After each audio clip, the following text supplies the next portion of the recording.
But let's get to public health, because I never had I want to say my first conversation with public health was with you, and I'm not going to date the conversation. I can think of a range, but we were in undergrad, and you were telling me you were doing international studies major, right? And you minored in public health. Am I wrong? No, you're right. That's right. Okay. And anytime someone says, somebody tell me doing international studies, I'm like, what you gonna do? You gonna teach it? You gonna be a lawyer?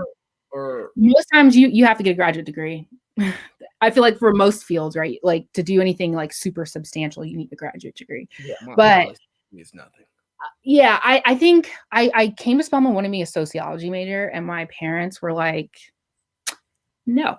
So I said, okay, well, like, what else can I do here that I'm like really interested in? Actually, I came as a math major, and then And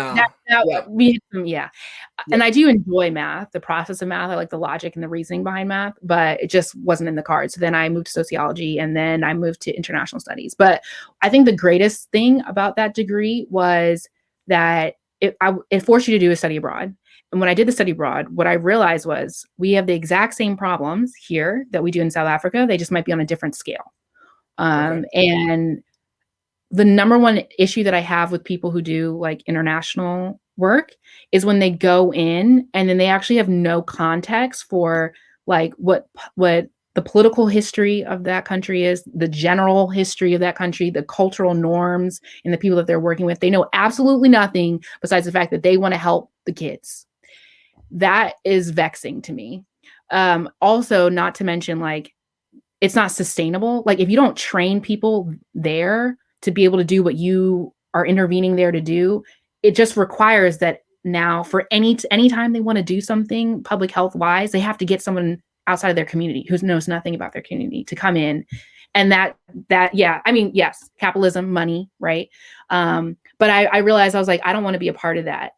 So I think what's best is actually that I help the people that look like me in my own community, like that I can do, because I understand the history and the social forces that operate in the United States, and therefore I can be of best use here and not in South Africa or some other country on the continent.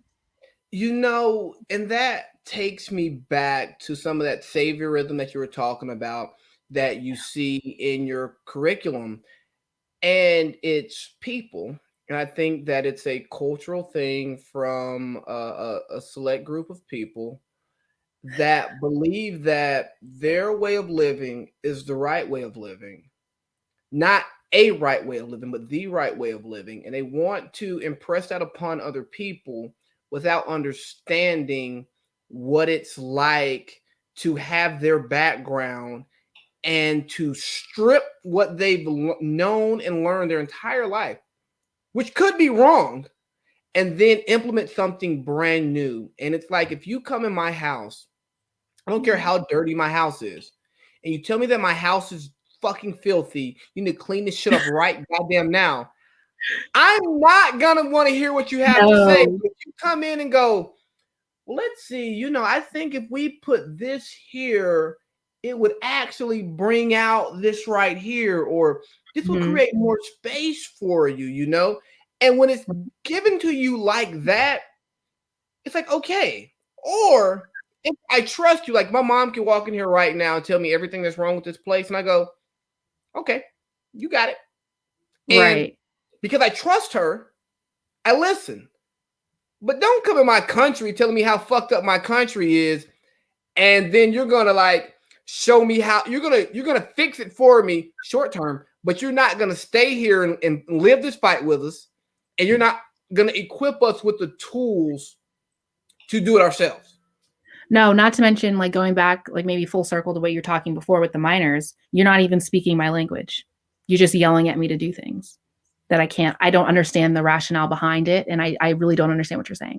So it's not going to happen. It's like the same way with how they treat, I'll say, like how public health has traditionally viewed like eating behaviors or eating habits.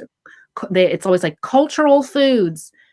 I think it's something like 70% of the United States is either overweight or obese.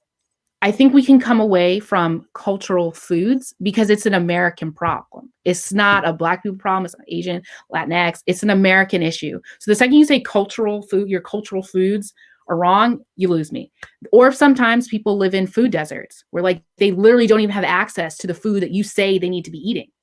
So how do I make that sustainable either? You want me to be like 2 hours on the bus to get this food? Like I have other things I need to do. I have other priorities. It's just, yeah, I wish people would be a little bit more thoughtful when they attack these problems and thought more to like what you said with sustainability in mind. Because they really don't. I think that's a major issue in public health.